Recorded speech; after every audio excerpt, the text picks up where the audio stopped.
आइए बाबू बच्चों, ध्यान दिया जाए। आज हम लोग चले आते हैं परीक्षा की महत्वपूर्ण दृष्टि से भाग 5 में। भाग 5 से एक क्वेश्चन कन्फर्म होता है परीक्षाओं में।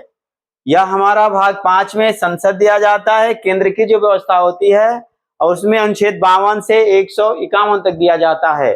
संसद के 3 अंग माने जाते हैं, राष्ट्रपति, राज्यसभा और लोकसभा। राष्ट्रपति हमारा संवैधानिक प्रमुख होता है, जिसमें अनुच्छेद 52 में राष्ट्रपति के विषय में दिया गया है। इनकी आयु 35 वर्ष होती है, कार्यकाल 5 वर्ष होता है। ठीक है।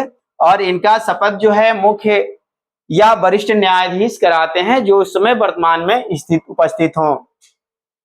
52 में भारत का राष्ट्रपति दिया जाता है। अनुच्छेद 53 में संघ की कार्यपालिका किसी राष्ट्रपति में दिया जाता है।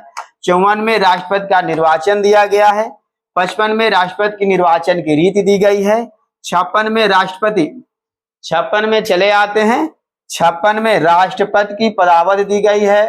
राष्ट्रपति की पदावधि दी गई है। 57 में पुनर्निर्वाचन दिया गया है राष्ट्रपति का। 58 में हर्ताएं दी गई हैं।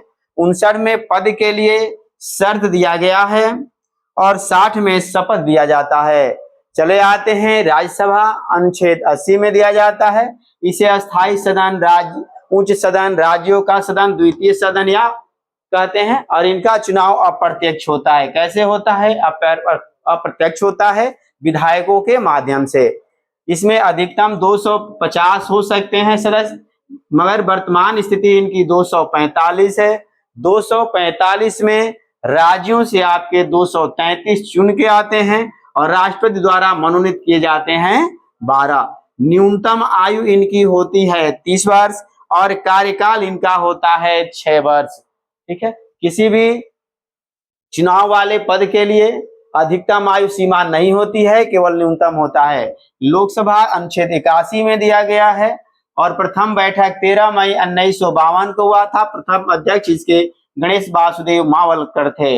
लोकसभा के उपनाम भी दिए जाते हैं, निम्न सदन, अस्थायी सदन, जनता का सदन, लोकप्रिय सदन और प्रथम सदन कहा जाता है। इसका चुनाव प्रत्यक्ष रूप से जनता द्वारा होता है। चले आते हैं, अधिकतम जो सदस्य इसमें होते हैं 550 हो सकते हैं। वर्तमान में 543 हैं। राज्यों से चुनकर 524 आते हैं और संघ से चुनकर 19 आते हैं। न्यूनतम आयु इनकी 25 वर्ष होती है और कार्यकाल इनका 5 वर्ष होता है। यह आपका रहा सदन।